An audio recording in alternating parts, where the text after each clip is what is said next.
Hey guys, welcome back to another video. Today we are going to be talking about all of the books that I read in April.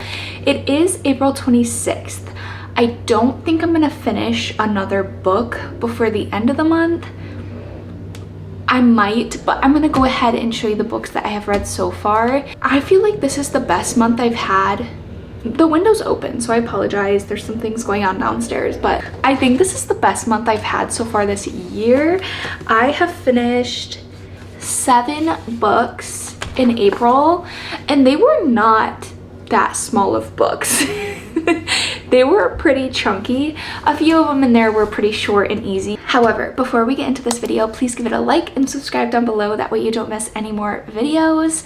And just to preface, I will be putting these in order from like the first one I read in the month to the most recent. Along with that, I will be giving like a short review of the book, what it's about, and then my star rating. So let's get right into the first book. The first book that I finished in April was Promise Me Sunshine by Kara Baston.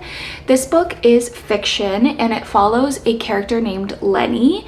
She just recently lost her best friend to cancer and she's going through a really hard time. The only thing that she can really handle at the moment are short-term like babysitting gigs. So she goes to this single mother's house to help her with her kid Ainsley, and Ainsley's uncle Miles is around. So he just is kind of like always there.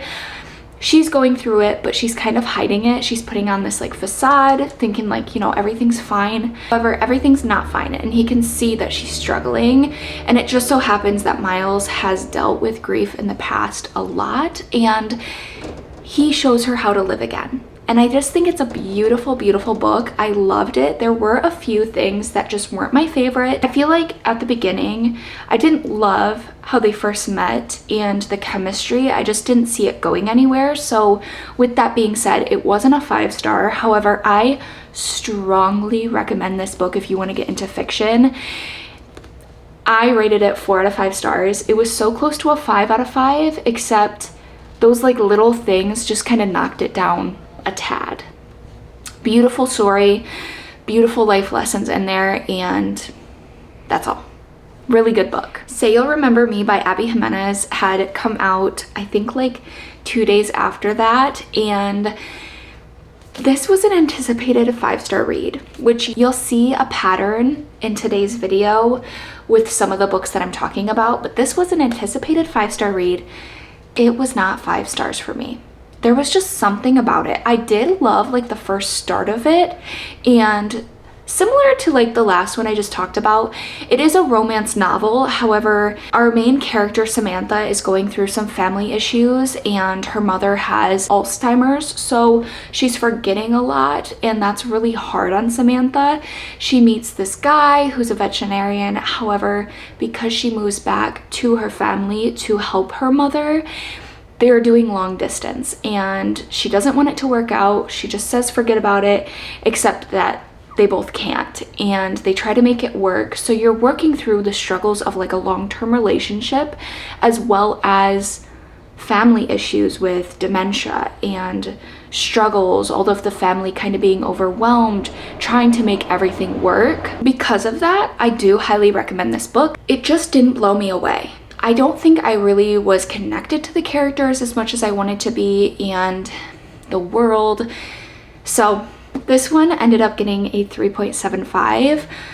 Honestly, I'm kind of between like a 3.5 really for Abby Jimenez, which was a little disappointing. I still recommend the book, and I still recommend the author a ton. She's beautiful. I love her books.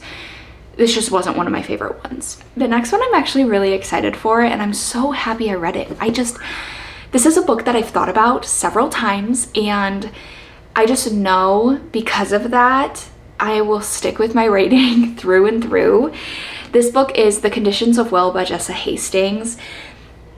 When I say I loved this book and I binged it, I am not lying. I do have a video on honestly all 3 of these books so far, so if you want to see those, I'll be sure to like link them throughout the video.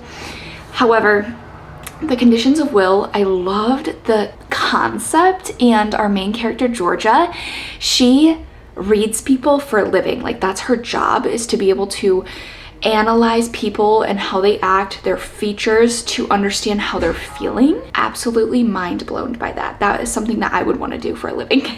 So our main character, Georgia, Jessa writes messy stories, and I love it. The way she puts a sentence together, the way she words and describes and illustrates things in my mind, absolutely obsessed. This book got a 4.5 stars. I loved the storyline. I loved the characters. I feel like the family dynamic was so intriguing and messy, and I loved it. Toxic. I ate it up. I want more. I just love her writing, and I want more books. So The Conditions of Will, 4.5 stars.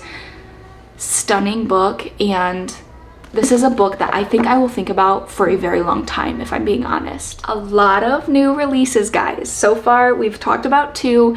The third new release that I read this month was Fearless by Lauren Roberts. Highly anticipated book. Very chunky book. No one really realized until they picked this book up or got it in the mail. I was like, is it supposed to be that big? And the words are small. So it was definitely a read.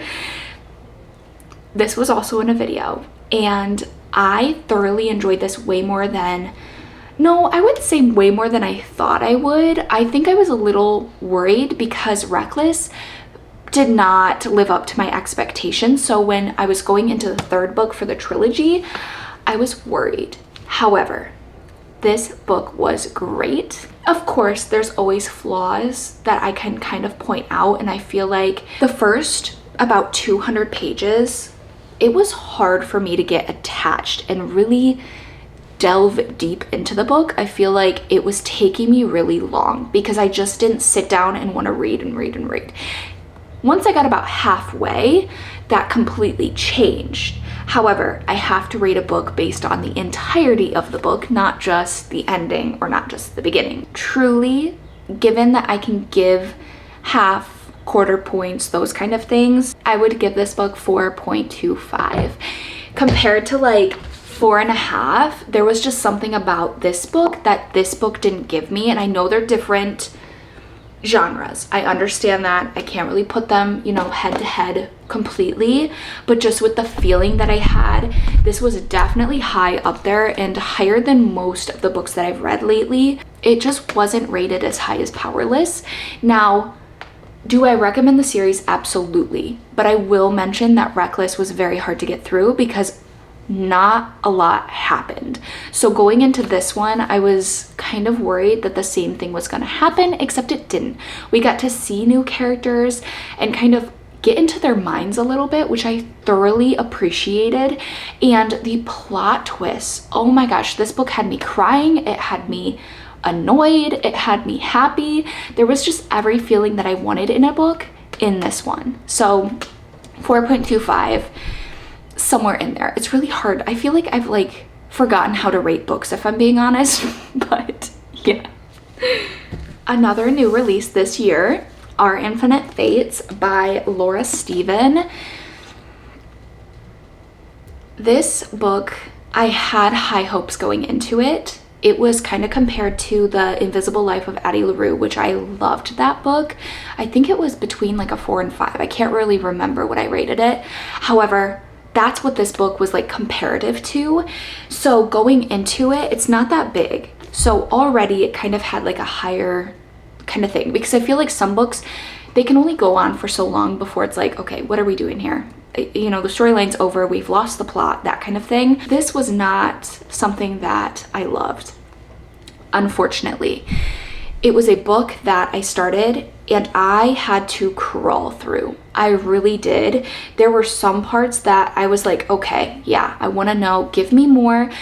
Every single backflash, it just became repetitive and I was bored. I didn't care anymore. So I just wanted the now. I wanted to know what was going on, what was going to end. I didn't want to be flashed back every single other chapter into like kind of like this repetitive phase. I ended up rating this 3 stars. The reason being is I was able to get through it. There were some parts that I did enjoy, but it just was not a great book, and it's not one that's probably going to be mentioned a lot by me, just because there's other books that I would highly recommend, such as The Invisible Life of Addie LaRue.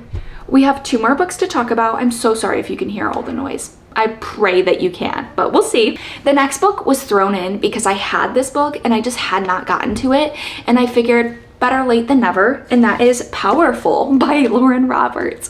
If you know this is a novella that is supposed to go after Powerless. So I didn't read it after Powerless. I actually read it after Powerless, Reckless, and Fearless. However, I enjoyed the story a lot. I felt like this novella was perfectly paced. You got from the beginning to the end in such a short amount of time. It was simple, it was easy to follow. You still got attached to the characters, which was important for me, and those characters I loved. It brought me back into how I felt during Powerless, and that's what I wanted. So a novella is kind of hard to rate. I ended up rating it 3 stars. I feel like a novella is very small. It's not meant to be a full storyline, but for what it was good, and I recommend it. I have only ever read 2 novellas. One of them was the novella in the ACOTAR series, other than this one. So I don't have a lot to compare to. I'm someone that doesn't mind novellas. I have not read the Shatter Me novellas, only the main books, but this one, I already loved the characters going into it, so it was easy for me to get hooked. And because it's such a short story, it wasn't a big commitment. So I ended up rating this about a 3, 3.5. I would stick with a 3. The last new release that I have read so far this month, Great Big Beautiful Life by Emily Henry. This was very anticipated. It's a beautiful, stunning cover. The hardback to it, absolutely beautiful. The gingham pattern on the inside, everything that I want from Emily Henry, except what was in the book.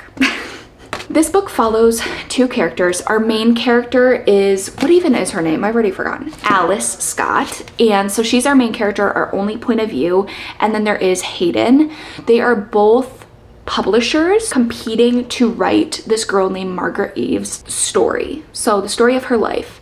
She hires both of them for a month, and they go back and forth. However, they start to find out that Margaret is hiding things, and Hayden's getting one side of the story, Alice is getting another side of the story. A romance kind of blossoms. I did not enjoy it. Honestly, I feel like the characters I could not really relate to, and they weren't wowing me in the way that Emily Henry characters do. Happy Place, one of my favorite books of all time. Funny story, I loved that book as well.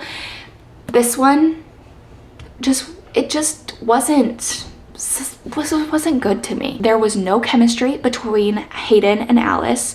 It was very lackluster, and the storyline that we did get, it dragged and dragged. We started years and years before this lady was even born, and then when we got to the present time, I felt like I was already kind of over it, which I feel like in the story, I almost forgot I was reading an Emily Henry book, because usually it draws me in so much. I want to read. I want to know what happens. And in this story, it was very, I don't want to say forgettable, but it just wasn't what I wanted it to be.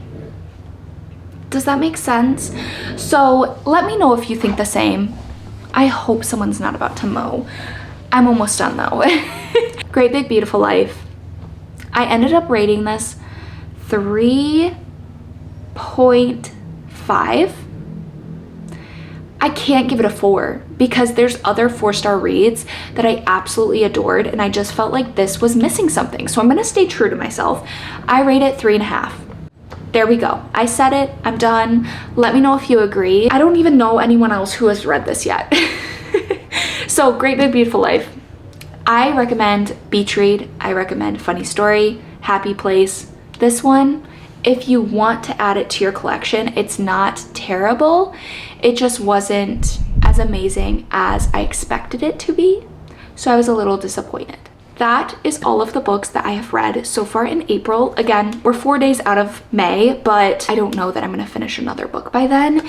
If you guys have any other opinions on these books, let me know. If you agree, if you disagree, if there's any books that you're looking forward to. There's a lot of new releases coming out in May as well, so I can't wait to get my hands on them and read them. I hope I was honest and that you appreciate my honesty with some of these books, and others absolutely phenomenal. I highly recommend them, and I hope that you get to read them because they were so good, and definitely books that I'm going to be thinking about for a while. 7 books in April. Hopefully we just keep going up and up from here. Thank you guys so much for watching, and I hope to see you in the next one. Bye.